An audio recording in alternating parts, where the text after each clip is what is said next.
الحمدللہ رب العالمین والصلاة والسلام علی سید الانبیاء والمرسلین اما بعد فاعوذ باللہ من الشیطان الرجیم بسم اللہ الرحمن الرحیم۔ اساس الصرف سبق نمبر 20 ثلاثی کا بیان۔ ہم نے کل جو ہے وہ حروف اصلیہ اور حروف زائدہ کے بارے میں پچھلے سبق کے اندر پڑھا تھا، اور پھر ہم نے وہاں پر ثلاثی، رباعی اور خماسی کا بھی بیان کیا تھا، ان کے بارے میں بیان کیا تھا۔ ثلاثی کہتے ہیں اس لفظ کو کہ جس کے اندر 3 حروف ہوں، ٹھیک ہے۔ اب اگر وہ تینوں کے تینوں حروف اصلیہ ہوں، ان کے ساتھ کوئی اور زائد حرف ملا ہوا نہ ہو، تو پھر اسے کہا جاتا ہے ثلاثی مجرد، اور اگر اس کے ساتھ کوئی حرف زائد بھی ملا ہوا ہو تو اسے کہا جاتا ہے ثلاثی مزید فی۔ جو ثلاثی ہے وہ اگر آپ عربی کے اندر گنتی کو دیکھیں تو واحد اثنان ثلاثتن، تو ثلاثتن سے بنا ہے ثلاثی، یعنی کہ 3 حرفی، ایسا لفظ کے جس کے 3 حروف ہوتے ہیں۔ ثلاثی مجرد کی تعریف۔ ثلاثی مجرد وہ کلمہ چاہے وہ اسم ہو یا پھر فعل ہو جس میں 3 حروف اصلیہ کے علاوہ کوئی زائد حرف نہ ہو، جس کے اندر ٹوٹل 3 حروف ہوں اور تینوں کے تینوں حروف اصلیہ میں سے ہوں۔ جسے ثلاثی مجرد اسم کی مثال صدقن، یعنی صدقن بروزن فعلن۔ اب صدقن کے اندر ٹوٹل 3 حروف ہیں جو کہ فا، عین اور لام کے مقابلے میں آ رہے ہیں، تو یہ تینوں حروف اصلیہ ہیں، ان میں کوئی حرف زائد نہیں ہے۔ ثلاثی مجرد فعل کی مثال جیسے کہ ضرب بروزن فعل۔ اب ضاد فا کے مقابلے میں، را عین کے مقابلے میں، اور با لام کلمہ کے مقابلے میں، اس کے اندر تینوں حروف اصلیہ ہیں، کوئی بھی حرف زائد نہیں ہے، تو یہ ثلاثی مجرد کی مثالیں ہوئی۔ ثلاثی مزید فی کہتے ہیں کہ وہ کلمہ اسم ہو یا فعل ہو جس میں 3 حروف اصلیہ کے علاوہ کوئی حرف زائد بھی ہو، کوئی اضافی حرف بھی ہو۔ ثلاثی مزید فی اسم کی مثال جیسے کہ حمارن، یعنی گدھا، یا پھر کتابن کی مثال لے لے بروزن فعالن۔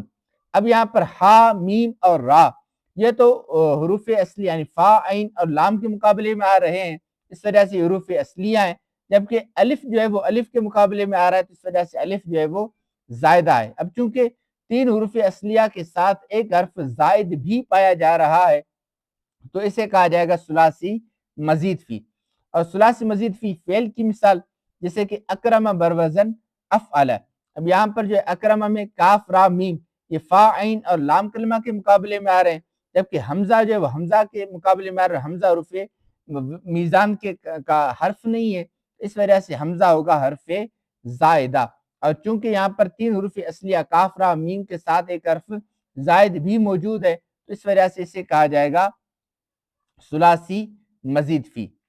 اس حوالے سے تنبیہ ہے کہ اگر فعل ماضی کا صیغہ واحد مذکر غائب مجرد ہو تو اس سے مشتق ہونے یعنی نکلنے والے تمام اسماء و افعال بھی مجرد ہی کہلائیں گے۔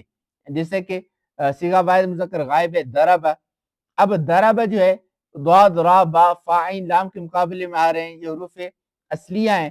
اب اس سے آگے جتنے بھی افعال بنیں گے، جتنے بھی صیغے بنیں گے، تو ان کے اندر اگرچہ حروف زائدہ بھی آتے ہوں لیکن ان کو ہم مجرد ہی کہیں گے۔ جیسے کہ ضرب سے یضرب بنا، اب یضرب کے اندر یا زائدہ ہے، لیکن چونکہ فعل ماضی کا صیغہ واحد مذکر غائب جو ہے ضاد، را، با، ضرب، اس کے اندر تمام حروف اصلیہ ہیں، تو یہ پھر مجرد ہی کہلائے گا۔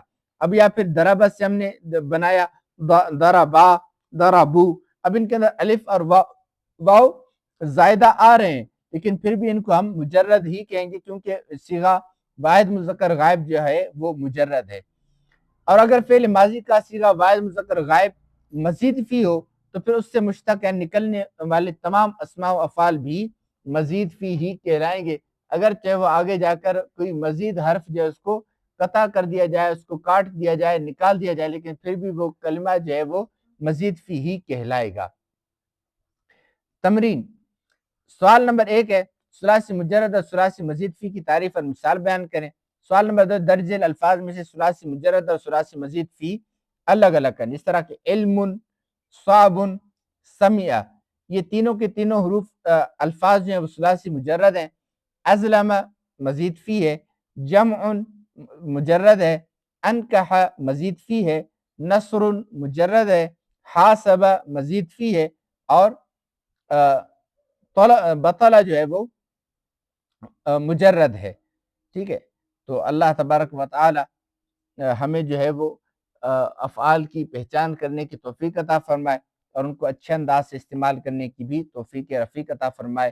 آمین بجاہ النبی الامین بحق لا الہ الا اللہ محمد رسول اللہ صلی اللہ تعالی علیہ وآلہ وصحبہ وبارک وسلم۔